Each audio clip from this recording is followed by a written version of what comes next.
ይሄ ማሽን ሮስቲንግ ማሽን ነው። ማንኛውንም ጥራጥሬ እህሎች መቁላት ይችላል። ቡናን ጨምሮ ለባልትና የሚውሉ ግብአቶችን ቆሎን ጨምሮ ማለት ነው በምንፈልገው ልክ መቁላት እንችላለን። ከዚህ በፊት በባህላዊ መንገድ ሲቆሉ የነበሩት እንደ ቆሎ፣ ገብስን የመሳሰሉትን ጭሶችን ያስቀረና በኤሌክትሪክ የሚሰራ ነው። የአንድ ዓመት ዋስትና እንሰጣለን። ከአንድ ዓመት ዋስትናው በተጨማሪ ማሽኑ አብሮ እዛ ሰው ጋር እስካለ ድረስ ደግሞ ሙሉ መለዋወጫ ወይም አክሰሰሪ ማግኘት ይችላል። ይሄ ማሽን በራሱ እዚህ ላይ ሆኜ በበተን ኮንትሮል የማደርገው አይነት ነገር ከሆነ ለማንም ይሆናል ማለት ነው። በምንፈልገው ልክ ቴምፕሬቸር መጠኑን ከፍና ዝቅ እያደረግን ለምንፈልገው የምንቆላው እህል የምንፈልገውን የሙቀት ደረጃ እየሰጠን ታይመሩን ሞልተን ልክ ታይመር ሲደርስ ራሱ አውቶማቲካሊ ማጥፋት ይችላል። ከሲንግል ፌዝ ጀምሮ 3 ፌዝ ድረስ የሚሰሩ ማሽኖች አሉ። በቀላሉ እህላችንን ከእጅ ንክኪ በሆነ መንገድ ማውጣት እንችላለን። ሜንቴን የሚያደርጉ ባለሙያዎቻችን አሉ። ደንበኞቻችን ጋር በሙሉ ቅድመ ስልጠና በመስጠት እያንዳንዱ ማሽን እንዴት ሜንቴን ማድረግ እንዳለበት፣ እንዴት መጠቀም እንዳለበት፣ ከተጠቀምን በኋላ ምንድነው ማድረግ ያለብን የሚለውን ሙሉ ስልጠና ይሰጣሉ ማለት ነው። ቦታውም ድረስ ሄደው ገጠማ የማድረግ ስራ ይሰራሉ ማለት ነው። ቡና ኤክስፖርት የሚደረግበት ያቆላልና እኛ ሀገር ቤታችን ውስጥ የሚቆላ ያቆላል መጠኑ የተለያየ ስለሆነ ያንን ታሳቢ አድርጎ የተሰራ ማሽን ነው። እንደ ኢትዮጵያም ሀገር ውስጥ እንደዚህ አይነት መቆያ ማሽኖች እስካሁን ድረስ አልተሰሩም። ፋብሪካ ላይ ባሉ ባለሙያዎች ጥናት ተደርጎበት በጣም ብዙ ኢንጂነሮች አሉን ዲዛይን ተደርጎበት ተጠንቶበት ነው የተሰራው።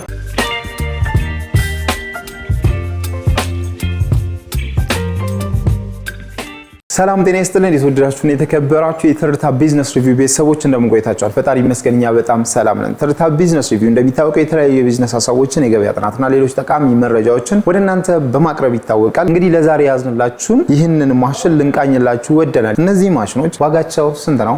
ምንድነው የሚቆሉት? ሌላም ደግሞ አገልግሎቶቻቸው ምንድነው የሚለውን ሙሉ መረጃ ወደ እናንተ የምናደርስ ስለሆነ ፕሮግራሙን ከመጀመሪያው እስከ መጨረሻው በመከታተል ለቤታችን አዲስ ሲሆናችሁ ላይክ፣ ሼር፣ ሰብስክራይብ በማድረግ ጠቃሚ መረጃን ወደ እናንተ የሚያደርሰውን የትርታ ቢዝነስ ሪቪው ተቀላቀሉ እንላለን። ይህን ፕሮግራም በመምራት ነው መስቀሌ ጎበና፣ ካሜራማናችን ዳውን አብሮን ይቆያል። አብራችሁ ቆዩ።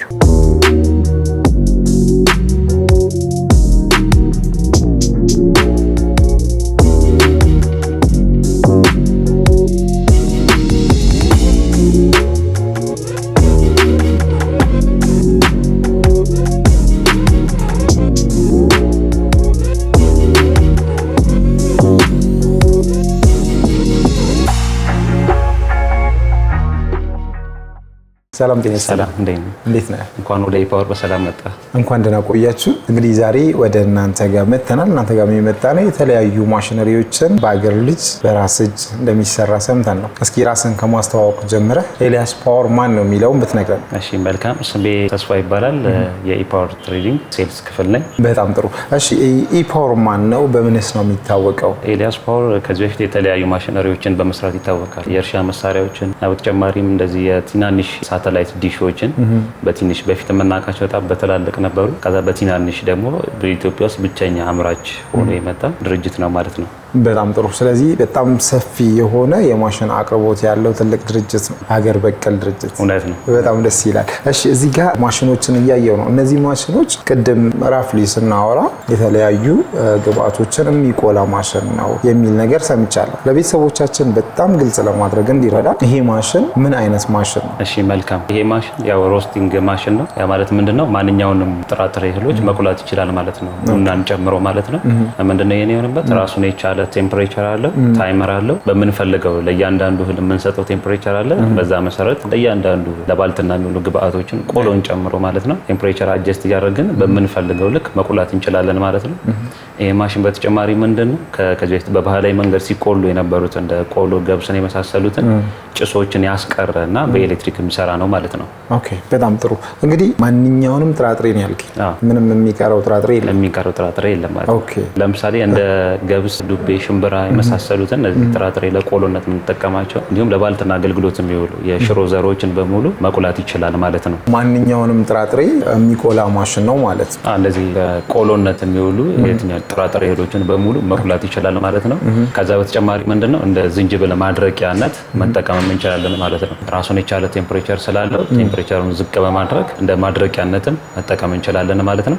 ያው ከዛ በተጨማሪ ምንድነው ፋብሪኬትድ የሆነ አሸዋ አለ። ብዙ ጊዜ ለቆሎዎች ምንድነው ቆሎዎቹ እኩል እንዲቆሉ ወይንም ሙቀቱ እኩል እንዲያገኛቸው አሸዋ ያስፈልጋል። እኛ ደግሞ እዚህ ጋር ፋብሪኬትድ የሆነ አሸዋ አዘጋጅተናል ማለት ነው። ማሽኑ እስካለ ድረስ አብሮት ማገልገል የሚችል ፋብሪኬትድ የሆነ አሸዋ በዚህ መልኩ አብረነው አዘጋጅተናል ማለት ነው። በዚያም ፋብሪኬትድ የሆኑ አሸዋዎች ናቸው ማለት ነው። ብዙ ጊዜ እናቶች የሚጠቀሙት አሸዋ ምንድነው በጣም ጥቃቅን ስለሆኑ አብሮ ከቆሎ ጋር የመግባት እድል አላቸው። እነዚህ ግን በአይን ሊታዩና ሊለዩ የሚችሉ አይነት ስለሆኑ በቀላሉ በወንፊት ልንለያቸው የምንችላቸው አይነት ናቸው ማለት ነው። በጣም ጥሩ። እንግዲህ ሁለት ነገሮችን ይሰራል ወደሚለው ይር ነው ማለት ነው። አንደኛ ማድረግ ይችላል፣ ያ ማለት እንደ ዝንጅብል ያሉ እርጥበት አዘል የሆኑ ነገሮችን ልናደርግበት እንችላለን። ሁለተኛ ደግሞ መቁላት ይችላል። ይህንን አሸዋ ፋብሪኬትድ የሆነ አሸዋ እነዚህ ማሽኖች ላይ መጠቀሙ ዋነኛው አገልግሎቱ ምንድን ነው? ጠቀሜታ ያው ምንድነው እህሎቹ ብዙ ጊዜ ጥራጥሬዎችና በጣም ጥቃቅን ስለሆኑ በእኩል መጠን ሙቀቱን እንዲያገኝልን ያ ማለት ሮቴት እያደረገ ስለሆነ የሮስቲንግ ማሽን የሚቆላ ሙቀቱን በእኩል መጠን ለማዳረስ ነው የሚጠቅሙን ማለት ነው። ይሄን ይመስላል አገልግሎቱ ማለት ነው። በጣም ጥሩ። እሺ ሌላኛው ጥያቄ እንግዲህ እያንዳንዱ የምንጠቀመው ወይ ደግሞ የምንቆላው ጥራጥሬ የራሱ ግሬን ሳይዝ አለው፣ የራሱ መጠን አለው። ስለዚህ እነዛ መጠኖች ደግሞ በተለያዩ ቁጥር ስንቆላ ምናልባት መቁያችን አንድ አይነት ከሆነ የመውረድ የመዝገጥ አይነት ነገር አይኖረውም? እንዴት ነው? ጥሩ ጥያቄ ነው። ያ ምንድነው ለምሳሌ ብዙ ጊዜ እናቶች ሲቆሉት እያነጻጸርኩኝ ለመንገር ብዬ ነው። ብዙ ጊዜ እናቶች ሲቆሉት ኖርማሊ አንድ ጊዜ የነደደ እሳት ላይ ነው የሚገባው። ያ ማለት ምንድነው አንዱን ከአንዱ ሰው ለሚፈልገው አይነት አድርጎ ለመቁላት ይቸገራል ማለት ነው። ይሄ ግን ጥቅሙ ምንድነው ቅድም እንዳልኩ ራሱን የቻለ የቴምፕሬቸር መጠን አጀስት ማድረግ እንችላለን። ያ ማለት ምንድነው በምንፈልገው ልክ ቴምፕሬቸር መጠኑን እየከፍና ዝቅ እያደረግን ለምንቆላው እህል የምንፈልገውን የሙቀት ደረጃ እየሰጠን በምንፈልገው ልክ ማግኘት እንችላለን ማለት ነው። ምንም የቴምፕሬቸር ልዩነት አይፈጠርብንም ማለት ነው። ከዛ በተጨማሪ ጥቅሙ ምንድነው ለምሳሌ የሞላነውን ቴምፕሬቸር እኛ ኦልሞስት ለ40 ደቂቃ ሊሆን ይችላል እና የምንሰራው ሌላ ስራ ካለን ታይመሩን ሞልተን ልክ ታይመር ሲደርስ ራሱ አውቶማቲካሊ ማጥፋት ይችላል ማለት ነው። በጣም ጥሩ። እስኪ አሰራሩን እንየው ይቻላል። እሺ ክዳናችንን ከፈትን። ልክ ክዳናችንን በዚህ መልኩ ይከፈታል። እዚህ ላይ ያለው ይሄ የሚገባበት እህላችንን የምናስገባበት ወይንም እንደ በርሜል ነው ማለት ነው። እህላችንን የሚገባበት እዚህ ላይ ካስገባን በኋላ ሂተሮቹ እዚህ ከታች አሉ፣ ሮቴት እያደረጉ እንዲሞቅልን የሚያደርግልን ማለት ነው። የተሰራበት እንትን ማቴሪያል ምንድነው በጣም ወፍራም መሆን መቻል አለበት። ያ ማለት ምንድነው ረጅም ሰዓት ሙቀት የሚያገኝ ስለሆነ ሙቀቱን ረጅም ጊዜ ተቋቁሞ ማገልገል የሚችል መሆን አለበት ማለት ነው። እኛም የሀገራችን ሁኔታ ታሳቢ ባደረገ መልኩ ጠንከር ባለ ማቴሪያል ነው ማለት ነው ያዘጋጀነው። ልክ በዚህ መልኩ ደግሞ ክዳኑ ላይም እንደምንመለከተው ደግሞ በውስጥም በውጭም እንዲኖረው አድርገናል ማለት ነው። ያ ማለት ምንድነው የውስጡን ሙቀት እዚህ አካባቢ ሰው ቢነካው እንኳን አክሲደንት እንዳይደርስ ሙቀቱ እዚህ አካባቢ እንዳይደርስ ለማድረግ በውስጥም በውጭም በስቴንሌስ ስቲል ሸፍነን ሙቀቱ ወደ ውጭ እንዳይወጣ ለማድረግ ተችሏል ማለት ነው። ያው ማሽናችን ይሄን ይመስላል። ከዛ በተጨማሪ ልክ እንደዚህ የእህል መጨመሪያ ማንኪያዎች አሉ። ከዛ በተጨማሪ ደግሞ የተለያየ በምንቆላበት ሰዓት የምንነካቸው ትኩስ ነገሮች እንኳን ቢኖሩ መከላከል እንዲችል እንደዚህ አሉት።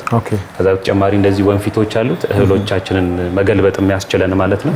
እየተቀበልን እህሎቻችንን ከስራ አስቀምጠን መቀበል የምንችልበት ራሱን የቻለ ወንፊት አለን ማለት ነው። ያው ማሽናችን ይሄን ይመስላል። ከዛ በተጨማሪ እህላችንን ከጨመርን በኋላ ደግሞ የሚቆላው ሰው እጁን እንዳይከት ክዳኑን በዚህ መልኩ መክደን ይቻላል ማለት ነው። ክዳንም አብሮት አለው ያየን መክፈት እንችላለን ማለት ነው። በጣም ጥሩ። ስለዚህ ይሄ ማሽን አሁን ስትራክቸሩ ይሄን ከመሰለ ቅደም ተከተሉ የመጀመሪያ ጥሬውን አስገባውኝ የቱ ጋር ነው ማስገባው? መቁያው እዚህ ጋር ነው። እንዴት ነው ማወጣው? እንዴት ነው የሚገለብጠው? በመጀመሪያ የምናደርገው ምንድነው ልክ እዚህ ጋር በሚታየው መልኩ ቴምፕሬቸራችንን አለ። መጀመሪያ የምናደርገው ሶኬታችንን በመሰካት ቴምፕሬቸራችንን ኦን አድርገን በምንፈልገው ልክ አጀስት አድርገን እናስጀምራለን ማለት ነው። ያው የሙቀት ደረጃውን እንዲይዝልን ማለት ነው። ከዛ በተጨማሪ የምናደርገው ምንድነው ልክ እዚህ ጋር የእህል ማስገቢያችን አለ። ይሄንን ክዳኑን በቀላሉ አዙሮ በመክፈት እንደዚህ በመክፈት ከዛ የእህላችንን መጨመሪያ ደግሞ ይሄንን ቦታው እንዳይፈትብንና ወደ መሬት እንዳይፈስብን የሚረዳን ነው። በቀላሉ በዚህ መልኩ አድርገን እህላችንን ወደ ውስጥ እንከታለን ማለት ነው። ያው ከከተትን በኋላ ራሱ ሮቴት እዚህ ማስጀመሪያ ስታርት አለው። ልክ በዚች መልኩ ያው ፎርም እንትለዋን ተጫጭነን ማስጀመር እንችላለን ማለት ነው። ልክ ይሄ ሲሆን የምንፈልገው ማቴሪያላችን መቆላት ጀምረዋል ማለት ነው። ልክ በዚህ መልኩ ቆልተን ከጨረስን በኋላ የምናደርገው ምንድነው ይሄንን ክሎካይዝድና አንቲ ክሎካይዝድ ስለሆነ ለማውጣት ስንፈልግ እህላችንን ይሄንን በማንሳት ከዛ ቀጥታ ደግሞ እነዚህ እዚህ ጋር የምናገኘውን ወንፊታችንን መቀበያችንን በቀላሉ እዚህ ስር በማስቀመጥ ይሄ ወንፊቱ የሚያገለግለን እህላችንን ከአሸዋው ጋር ለመለየት ነው የሚያገለግለን ማለት ነው። ልክ በዚህ መልኩ አድርገን እዛ ጋር በምናዘው መልኩ ሪቨርስ አለ።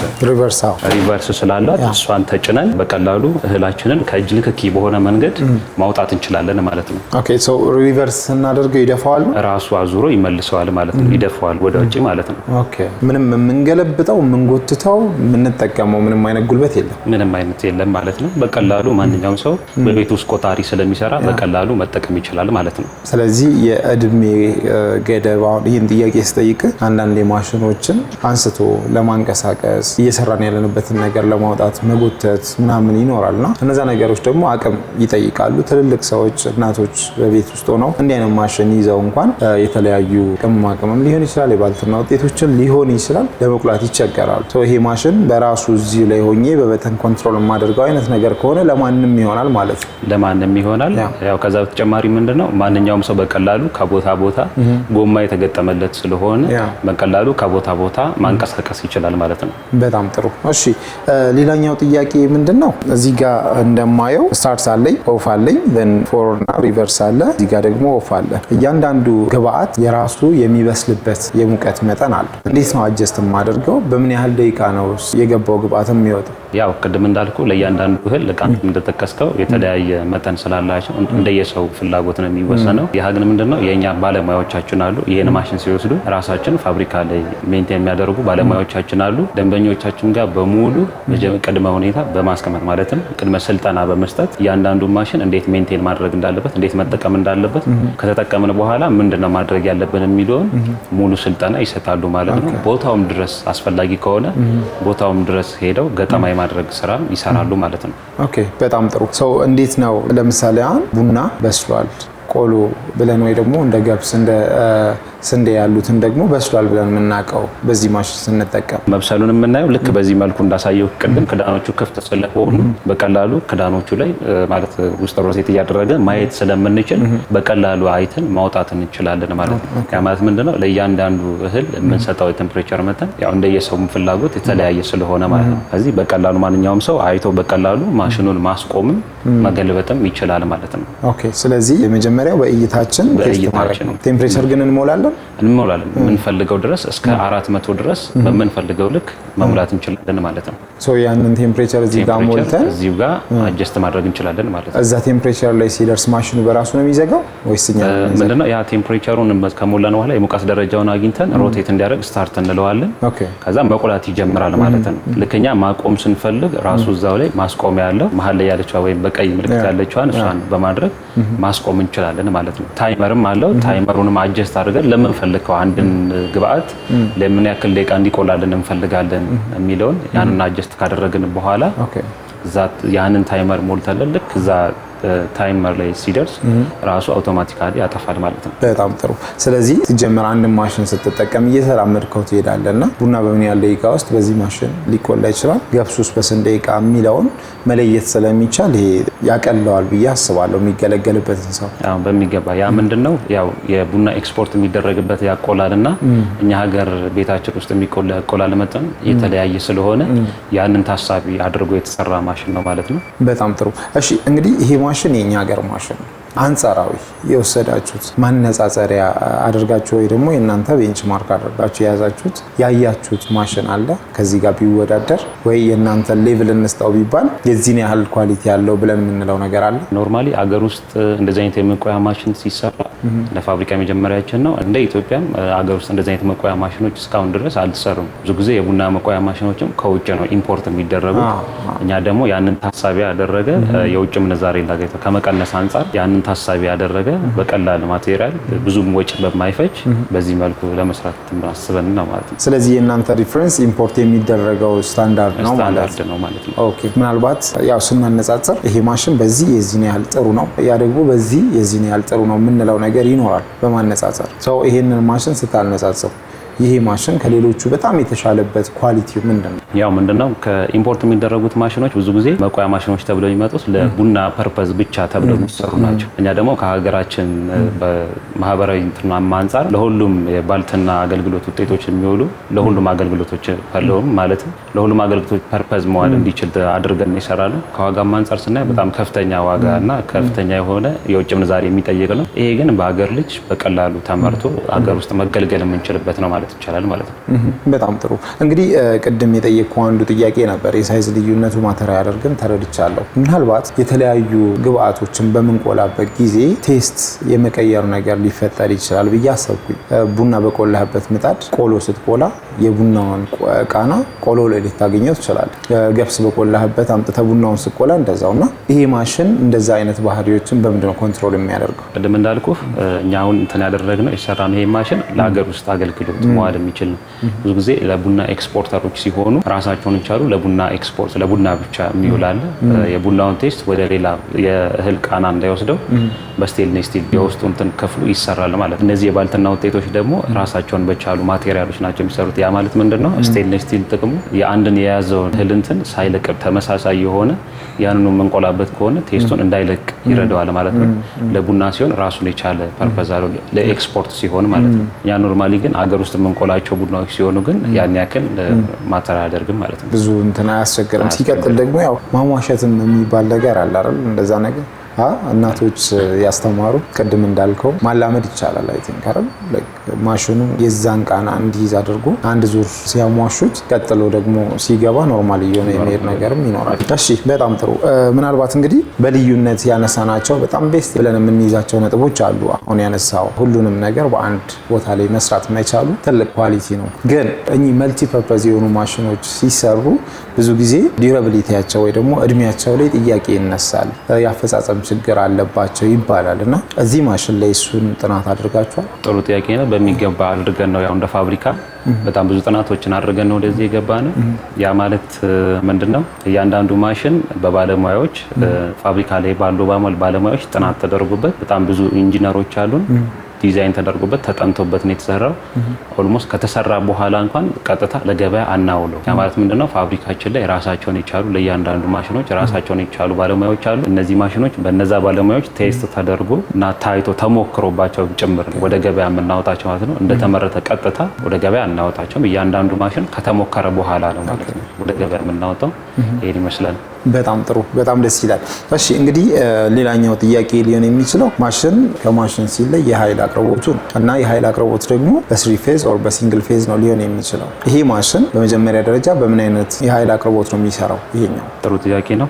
እቺኛዋ ማሽናችን አጠገባችን እና ቤታችን ውስጥ ምንድነው እንደ ፋብሪካ ከሲንግል ፌዝ ጀምሮ ስሪ ፌዝ ድረስ የሚሰሩ ማሽኖች አሉ። ደረጃ ደረጃ አላቸው ማለት ነው። እነዚህ መቆያዎችም ያው እንደየሰው ፍላጎት አለን ማለት ነው። ለመጀመሪያ ያክል ግን ትንሿ እቺ በሰዓት 25 ኬጂ የምትቆላ ነች። ያ ማለት በሲንግል ፌዝ ወይንም በቀላሉ በቤት ውስጥ በቤት ቆጣሪ መጠቀም የምንችለው ማሽን ነው ማለት ነው። በቀላሉ ማለት ነው። ከዚህ ከፍ የሚሉ ማሽኖችም አሉን ማለት ነው። ያ ማለት ወደ ስሪ ፌዝ ያደጉ አሉን ማለት ነው። ኦኬ። ይሄ ዝቅተኛው ነው 25 ኪሎ ዝቅተኛ ነው ማለት ነው። ከፍተኛው ስንት ነው የሚቆለው? ከፍተኛው እስከ 100 አለ። 100 ኪሎ በአንድ ሰዓት ውስጥ በጣም አሪፍ። እንግዲህ ጥሩ የሚባል እንትን ነው እያየሁ ያለሁት እኔ በጣም ደስ ብሎኛል። እንግዲህ ያው ማሽኖችን ደግሞ ስናይ ቤዚክ የምንላቸው ጥያቄዎች ናቸው ብዬ ማስበውን ነው እየጠየቅኩ ያለሁትና ሌላው እንግዲህ በኤሌክትሪክ የሚሰሩ ማሽኖች እንደ ጥያቄ ሊነሳባቸው የሚችለው የሚጠቀሙት የኃይል መጠን፣ ይሄ ማሽን ምን ያህል ኪሎዋት ነው የሚጠቀሙ? በጣም ጥሩ ጥያቄ ነው። ይሄ ማሽናችን የሚጠቀመው 3.5 ኪሎ ዋት ነው። ያ ማለት 3500 ዋት ነው ማለት ነው። በሲንግል ፌዝ ነው የሚሰራው። ብዙ ጊዜ ያው የሲንግል ፌዝ ቆጣሪዎች 7 ኪሎ ዋት ናቸው። ይሄ ግን 3500 ዋት ነው ማለት ነው። ስለዚህ በቀላሉ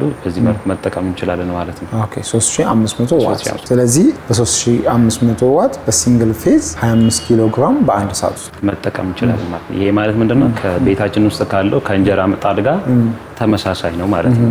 የሚፈጀው የኃይል ፍጆታ ተመሳሳይ ነው ማለት ነው። በጣም ጥሩ።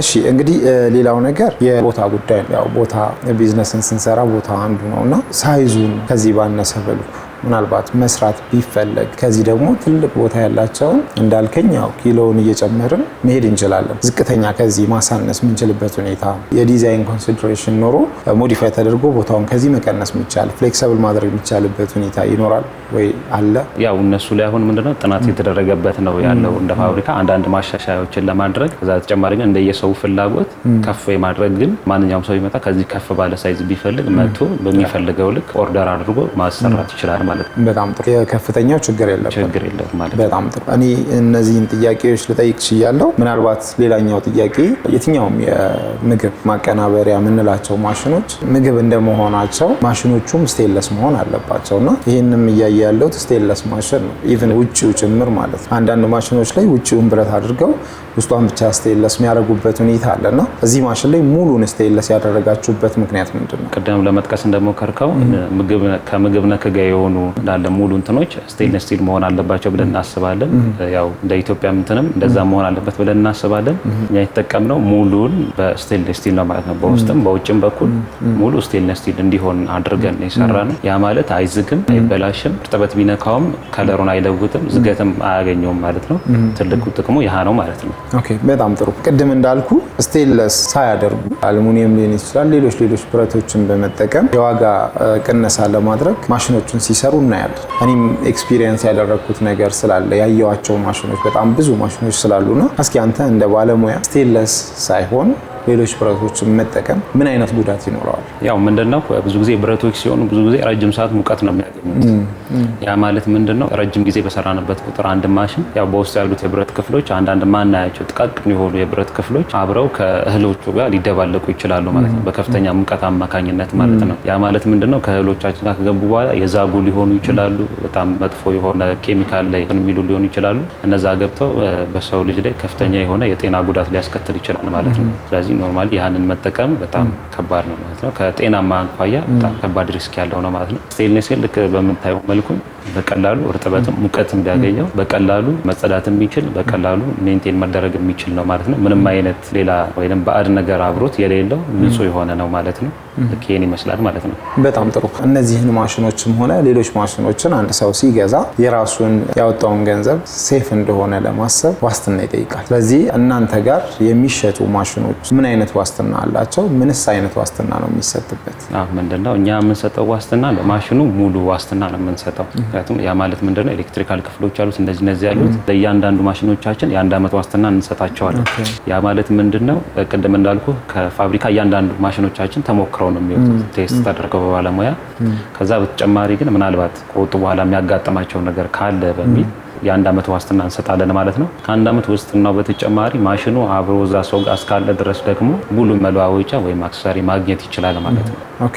ስለዚህ ምናልባት አክሰሰሪ እንኳን እንትን ቢል አለ እናንተ ጋር አለኝ። በጣም ጥሩ፣ በጣም ደስ ይላል። ጥሩ ቆይታ ነበረ። በጣም አሪፍ መረዳት ኖሮናል እነዚህ ማሽኖች። እነዚህ ማሽኖች እንግዲህ እንዳልከኝ ደረጃ አላቸው። እነዚህን እንደየደረጃቸው ዋጋቸውን ማወቅ ብንችል? እሺ፣ በጣም ጥሩ ጥያቄ ነው። ያው ቅድም እንዳልኩ ትንሿ ማሽን ነው ለጊዜው እያመረትናት ካለ ነው። በፋብሪካ ደረጃ እያመረትን ካለ ነው ትንሹ ማሽናችን የምትባለው ይቺ ነች። ያ ማለት በሰዓት እስከ 25 ኬጂ ድረስ መቁላት ይችላል ማለት ነው። የዚች ዋጋ ደግሞ 420 ሺህ ብር ነው ማለት ነው። 420 ሺህ ብር ነው። ከዚህ ከፍ የሚለው ደግሞ በሰዓት 50 ኬጂ ድረስ መቁላት የሚችል ማሽን አለን።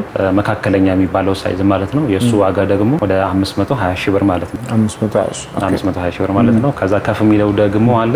የመጨረሻውና ትልቁ ደግሞ 100 ኬጂ ነው። በሰዓት 100 ኬጂ መቁላት የሚችል ነው። የሱም ከፍተኛ የሚባለው ነው። የሱ ዋጋችን ደግሞ 620 ሺህ ብር ነው ማለት ነው። 620 ሺህ። በጣም ጥሩ። እንግዲህ ለነበረን ቆይታ ከልብ እናመሰግናለን። እነዚህን ማሽኖችም ሆነ ሌሎች ማሽኖችን ለመግዛት ለሚፈልጉ፣ ስለ ማሽኖቹ መረዳት ለሚፈልጉ በአካልም መጥተው በስልክም እንዲደውሉ የእናንተን አድራሻ ማወቅ ብንችል? ያው በአካል መጥተው ማየት ለሚፈልጉ ቂርቆስ ክፍለ ከተማ ላይ ቦሌ ወሎ ሰፈር ጋራድ ሞል ላይ አንደኛ ፎቅ ቢሮ ቁጥር 6 በአካል መምጣት ይችላሉ። ከዛ በተጨማሪ በስልክ ቁጥራችን እዚህ ከታች በሚያገኙት መደወል ይችላሉ ማለት ነው። እሺ፣ ከልብ እናመሰግናለን።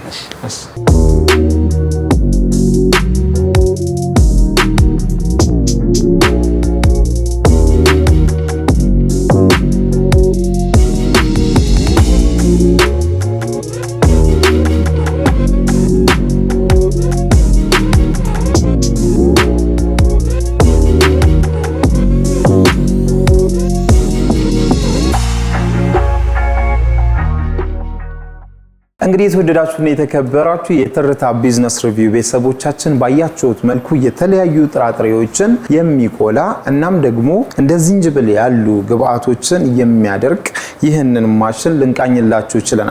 ይህንን ማሽን እናንተ የባልትና ስራ የቡና እናም ደግሞ ሌሎች ስራዎችን ለመስራት የምታስቡ ከሆነ ይህ ማሽን ጥሩ ማሽን ነው ብለን እናስባለን። እናንተም በአካል መጣችሁ ይህንን ማሽን አይታችሁ የራሳችሁን ውሳኔ እንድትወስኑ እናበረታታችኋለን። በተቀመጠው ስልክ ቁጥር በመደወል በአካል በመምጣት እነዚህ ማሽኖች እናንተ ማግኘት ትችላላችሁ እያልን ፕሮግራማችንን አጠቃለልን። አብራችሁን ስለቆያችሁ ከልብ እያመሰገንን እንዲህ አይነት ጠቃሚና እውነተኛ መረጃን ከቦታ ሆኖ የሚያደርሱላችሁን የትርታ ቢዝነስ ሪቪው ሰብስክራይብ ብታደርጉ ብዙ ታተርፉበታላችሁ፣ እኛንም ታበረታታላችሁ ማለት ነው። ይህን ፕሮግራም ስመራ የነበርኩት እኔ መስቀሌ ጎበና፣ ካሜራማናችን ነው አብሮን ነበረ። አብራችሁን ስለቆያችሁ በድጋሚ እናመሰግናለን።